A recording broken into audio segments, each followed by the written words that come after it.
I am Ann Watson. I am 35 years old. I've been working as a part-time employee at the neighborhood supermarket for 15 years. Modesty aside, I'm always cheerful and energetic, and I'm quite popular with the customers. Good morning, Annie. Good morning. Thank you for visiting us as always. It's a beautiful day today. Annie, you're always so full of energy. Your smile makes me feel better too. And I feel energized when I get to see all of you. By the way, I heard you have a new store manager. What's this person like? The previous manager was incredibly kind. Yes, the new manager is quite young. Looks like an elite, to be honest. In reality, though, he hardly does any work, always reading comics or playing games in the office. Quite useless, really. I secretly hoped you'd become the manager, Annie. Oh, no. I'm just a part-timer. Now, what can I help you find today? I'm in the mood for fish. Any recommendations? We have some excellent salmon available today. I'll take my time looking around. Every morning, I greet customers like this and engage in conversations. Our supermarket is designed to be convenient for single individuals, with smaller portions of prepared foods. As a result, many elderly customers visit us. They often need assistance with their shopping, which can be bothersome for some, but I genuinely enjoy helping them. Today, as I surveyed the store, I noticed an elderly woman wandering around the fish section, looking uncertain. She seemed torn about whether to put a premium fresh fish she had picked up into her bag. Quietly, I approached her and asked, "Are you interested in purchasing this today?" The customer slumped down right there, seemingly overwhelmed. I led her to the back office to have a conversation. She explained that her husband and she live together, but he is seriously ill with a limited life expectancy. They survive on a modest pension, and she can't afford to buy her husband's favorite foods. However, she wanted to treat him to something he loves one last time. Driven by this sentiment, she had almost given in to temptation. In such situations, we usually involve the police, but since this was an attempted act, I decided to let her go without involving them. However, the manager insisted on a rigid approach. If you allow such behavior, she'll do it again. Besides, her husband's story is probably fabricated. Call the police and hand her over. I tried to reason. She didn't actually steal anything. She was feeling unwell and needed a break. How would you know? Just call the police already. Can't we be a bit more flexible? If you were the store manager... Are you defying me as a part-timer? Or are you saying you'll take responsibility? Fine. If there's an issue, I'll take responsibility. Reluctantly, the store manager backed down. Thank you. I'm truly sorry. It's okay. But please don't do this again. Yes, I promise I won't.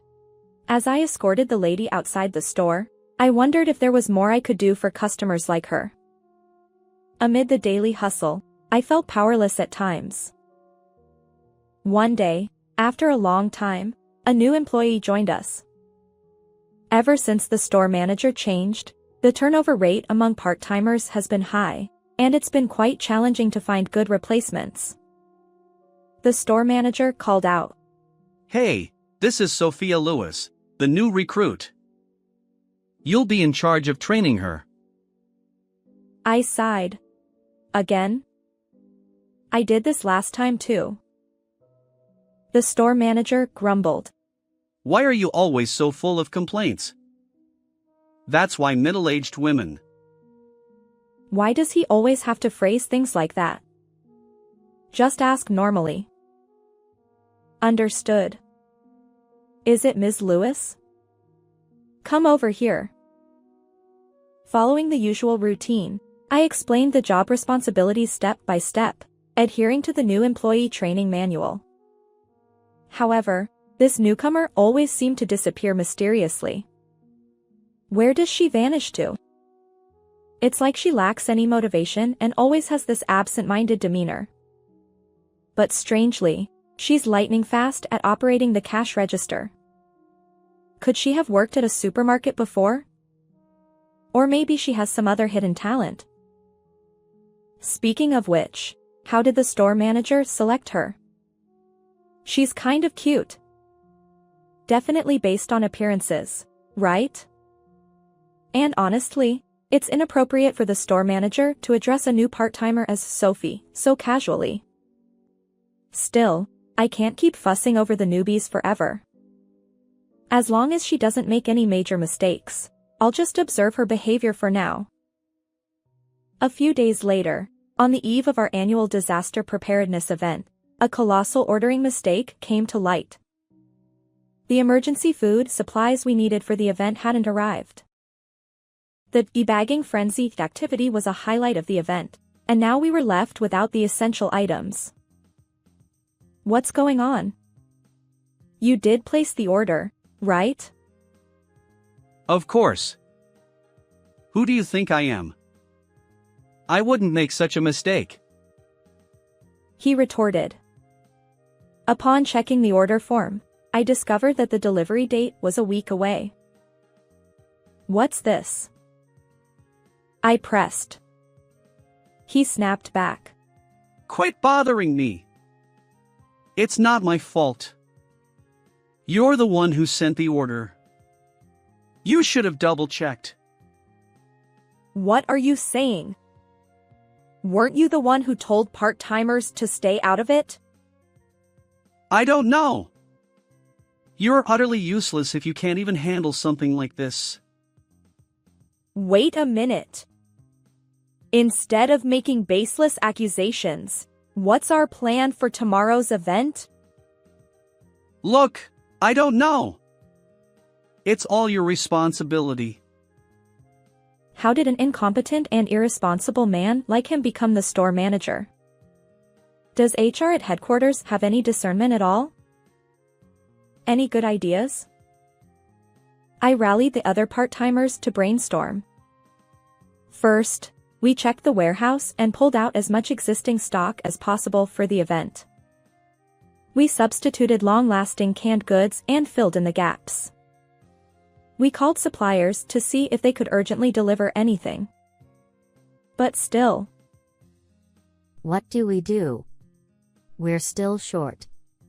You're right. Let's inquire if any other stores can spare supplies. However, given that this disaster preparedness event was happening across multiple stores, there might not be enough to share. Still, I kept calling nearby stores, checking their inventory. Gradually, shipments started arriving from various places, but it was a struggle to get everything we needed. Just when we were feeling disheartened at closing time, unexpectedly, the headquarters truck arrived with the much-awaited stock. Wait, why is it coming from headquarters? I asked the driver. Even when I inquired with the driver, I don't know. I was just told to deliver it. Handling communication with headquarters is a task reserved for the store manager, yet there's no trace of any interaction with headquarters. Could someone else have connections there? Is this enough? Thank you. I believe this should suffice. You've been a tremendous help. The driver's smile brightened as we finished unloading. Now, everyone, I apologize for keeping you late, but let's do our best for the customers who are eagerly anticipating this. I encouraged each worker, drawing out their motivation. We worked until midnight, preparing for the event, and somehow managed to welcome the morning of the big day. The checkout counter was bustling with numerous customers. They kept coming, one after another, and my head was spinning from attending to them all. Yet the manager, Oh, so busy, so busy. He merely uttered those words without actually doing anything. If he won't contribute, could he at least stay out of everyone's way? Surprisingly, Sophia Lewis moved with agility. Her stocking shelves and handling customers were flawless. Amid these thoughts, the event concluded. Despite feeling dizzy, the event was a great success. Everyone, great job! Thanks to everyone's efforts, the event was a success. Hooray! The circle of smiles widened. Suddenly, the store manager, who had seemingly vanished, appeared out of nowhere and said this with a stern expression. Hey, Annie! Yes, what is it? Whose responsibility do you think this is today? Huh? Obviously, it's your fault for the ordering mistake. You're the one who asked other stores for help, so naturally, it's your responsibility. Are you kidding me? Originally, it was your mistake, wasn't it? Our argument escalated. No, it's expected from someone like you to make such a mistake. What do you mean? Lately, there have been complaints about you specifically in the suggestion box and on social media. If someone like that makes a mistake, it's only natural. So, you're fired, He declared, wearing a smug expression. As nearby part-timers tried to defend me, he glared around and said, Enough! Anyone with complaints can quit. The room fell silent. I see. Understood. I'll resign. Thank you for everything, I said, my voice steady. Exhausted, I couldn't think straight. I packed my belongings and headed home. Despite working diligently all this time, it seems I'll end up unrecognized. It's regrettable that I won't even get to greet our regular customers before leaving, but there's nothing more I can do. I have my own life to consider, and mulling over it endlessly won't change anything. I need to find a new job, I thought. However, as my emotions settled, anger welled up at the sheer injustice of it all. Just then, the store manager called me. Hey, what have you done? Complaints have skyrocketed these past couple of days. Huh? According to him, critical posts about our store on social media have surged, and headquarters is concerned. I don't know. I've already quit. It's your fault. Remember that. His words sound like something out of a gangster movie. Utterly nonsensical. The next day, I received a call from the headquarters manager. He wanted to discuss something, so he asked me to come to the headquarters tomorrow. What could it be now? The store manager's unreasonable behavior from yesterday flashed through my mind, but I couldn't imagine the company taking such absurdity seriously. When I arrived at the headquarters the next day, both the headquarters manager and the store manager were there. I apologize for the inconvenience, Ms. Watson. No problem. What can I help you with? I had the store manager explain the circumstances of your resignation, but I'm still not convinced. While offering me encouragement, the headquarters manager directed suspicion toward the store manager. The store manager couldn't hide his frustration. It's because of her that we've been flooded with complaints and face the hassle of the ordering mistake. His eyes widened as he spoke. But let me ask again. Is it truly Ms. Watson's responsibility for a mistake significant enough that headquarters had to step in? Yes. She placed the order with the wrong date, which led to all this trouble. Yet on the actual day, there was no report from you. Huh? Oh, well, I was running around arranging the products. Is that true?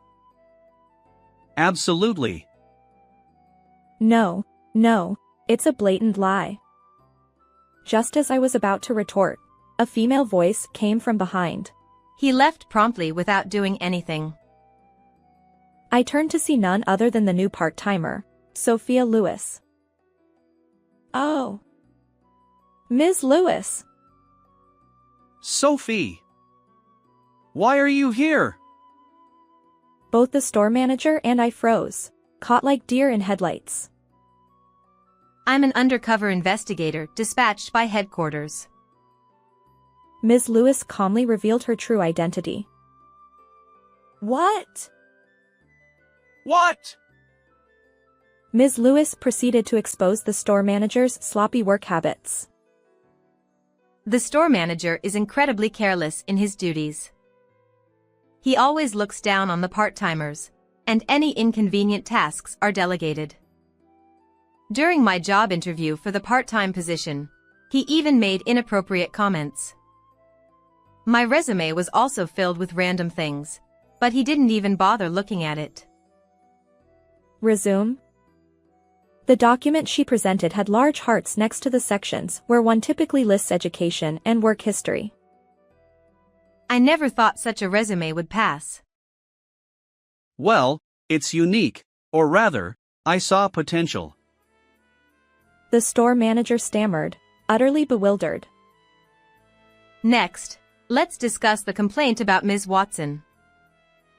As Ms. Lewis tried to continue, the manager interjected. Yes, that's right. We've received numerous complaints about her from customers. He held up a paper with printed complaints. That Watson is arrogant and unbearable, that curly-haired Watson is the worst, Watson, that jerk, has a terrible attitude. As long as he's here, I won't come back to this store. See? Read it and understand. Read it, huh? Is this perhaps a complaint about you? Huh? I'm neither curly-haired nor a jerk. Nonsense. I'm the store manager. It clearly says employee. However, look at the date. These complaints are about the behavior of the staff after I left. It's unacceptable. And with that, I refuted his claims. That's right. Regarding the incident where we ran out of products during the event. The headquarters manager stepped in to support me. In reality, the mistake was made by him, and Ms. Watson here covered for it. Ms. Lewis chimed in with support as well. We've also interviewed other employees. Word is you've been loafing around without doing any work. And since you arrived, we've had a string of part-timers quitting. It's clear you lack management skills. Ms. Watson has received a thank you letter at the headquarters. Really? What followed was an unexpected twist. The trembling, delicate handwriting on the letter read, I received exceptional kindness from a female attendant named Ms. Watson. I was so desperate due to poverty that I tried to steal fish to feed my husband. But she not only overlooked it but also paid for the fish and gave it to me. My husband ate that fish with such joy. Thanks to Ms. Watson, I got to see my husband smile one last time. Truly, thank you. Yes, it was the letter from the lady who had attempted shoplifting some time ago. Other customers have also praised Ms. Watson's outstanding service. Colleagues, including part-timers, are requesting Ms. Watson's return. They want her back. The headquarters manager continued to share positive feedback about me. Do you have anything to say? Well, The store manager's face turned pale, and he struggled to respond coherently. It's clear now. Until your fate is decided, stay at home. Is that acceptable, Miss Sophia? The headquarters manager turned to Ms. Lewis, revealing a smile. Wait, Miss Sophia. Once again, a surprising revelation unfolded.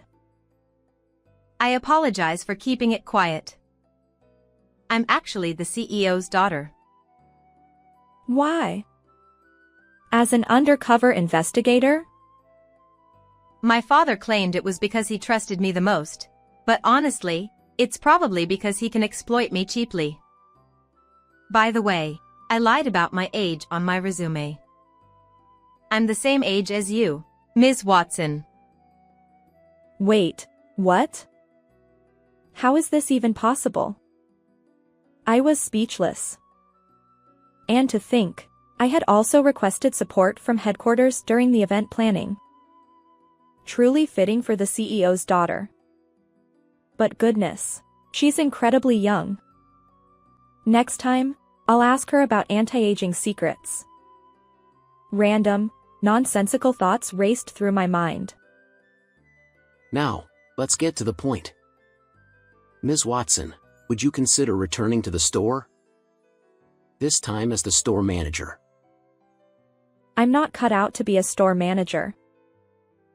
No, your attentiveness to customers, your ability to guide new employees, and most importantly, your popularity, all of it makes you the perfect candidate. We sincerely hope you'll accept. The headquarters manager's resolute words made me reflect on the karma of my efforts. Good morning. The weather is lovely today. Good morning, Annie. Oh, wait, I should call you manager. What are you talking about? Just keep calling me by my name as usual. Nothing has changed for me.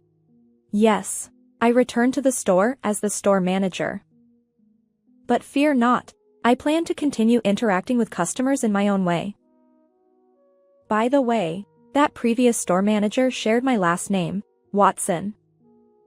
The complaints directed at Watson were indeed aimed at the former store manager. I used to resent the trouble I faced due to our shared name. However, as it turned out, the previous manager's laziness and misdeeds caught up with them, leading to his dismissal. Meanwhile, I unexpectedly rose to the position of store manager. The Watson connection no longer bothers me.